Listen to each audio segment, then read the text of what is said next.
Ассалаумағалейкум баршаңызға. Бүгінгі тақырыбымызға қош келдіңіздер. Бүгінгі тақырыбымызда біз трейдингқа тікелей әсері болмаса да, екінші жағынан әсер ететін маңызды бір қызықты тақырып жайында қозғайтын боламыз. Ол тақырыбымыз мынандай сұрақпен бастағым келіп тұр. Интуиция ма, әлде факт пе? Көбі трейдерлар екіге бөлінуі мүмкін, бірақ басым бөлігі әрине трейдингта факт жұмыс жасайды деп айтуы мүмкін. Иә, бұл қате нәрсе емес.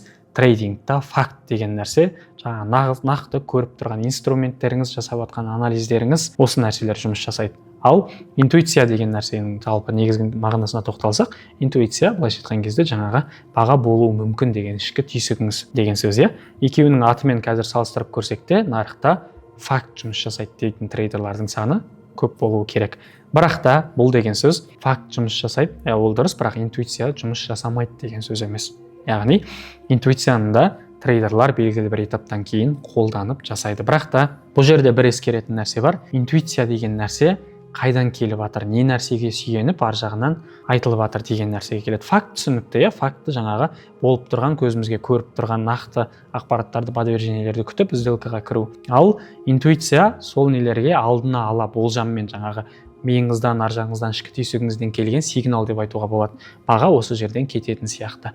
Бұл сигнал бізге екі түрлі мидан келеді жалпы. Біріншісі, ешқандай бұрын трейдингқа тәжірибесі болмаған, миында ешқандай бұрын практика тәжірибесі қалыптаспаған. Бұндай ішкі түйсіктен келетін болса, әрине интуиция ол жұмыс жасамайды, ол кәдімгі қарапайым өмірдегі просто жаңағы ішкі сезіміңізден келіп жатқан не болады. Оған сену әрине трейдингта ешқашан дұрыс емес. Ал екінші неден келіп жатқаны ол трейдердің ішкі түйсігі деуге болады. Яғни қаншама уақыт бойы сол графикке қарап, сол шаблонды миына қалыптастырып, сол именно ұқсас ситуацияны өткен шақта қаншама мыңдап көріп, миына жатталып қалған, миына отырғызған жаңағы тәжірибесі бар адам болатын болса, оның ішінен келіп жатқан ішкі түйсігі пустой жерден келіп жатқан жоқ, белгілі бір білімдерге, өзінің өткен шағындағы тәжірибесіне сүйеніп келіп жатқан интуиция болады. Ал бұл интуиция не істейді? Трейдингта жұмыс жасайды, жасамайды емес, жасайтын кездері болады. Әрине 100% жасайды дегенде сөз емес, гарантия жоқ онда, бірақ жаңағындай білімге, ар жағынан білімге сүйеніп, ішіндегі білімнің тәжірибеге қарай отырып келген интуиция болса, не істейді? Оған ескеріп көріп, жаңағы фактіңізге салыстырып көріп, не істеуге болады екен, қолдануға болады екен. Екеуінің айырмашылығы.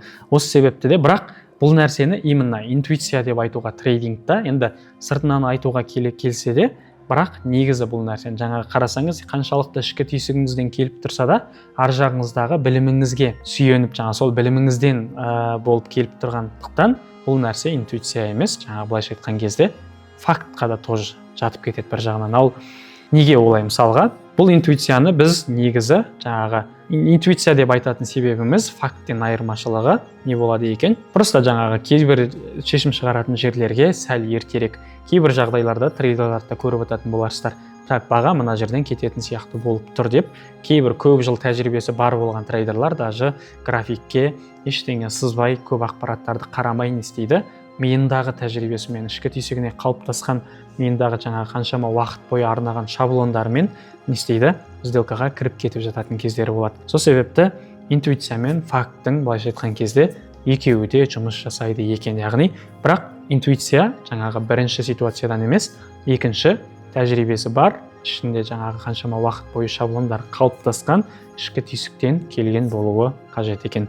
Видео ұнаған болса, комментария жазып лайк басуды ұмытпаңыздар. Ары қарай осы сияқты қызықты ақпараттарды алғыларыңыз келсе, каналға жазуды, тіркелуді ұмытпаңыздар. Және де трейдинг инвестиция саласы қызық болатын болса, описание бөліміндегі сілтеме арқылы өтіп, Ризық академиясының дайындаған курстарын ала аласыздар.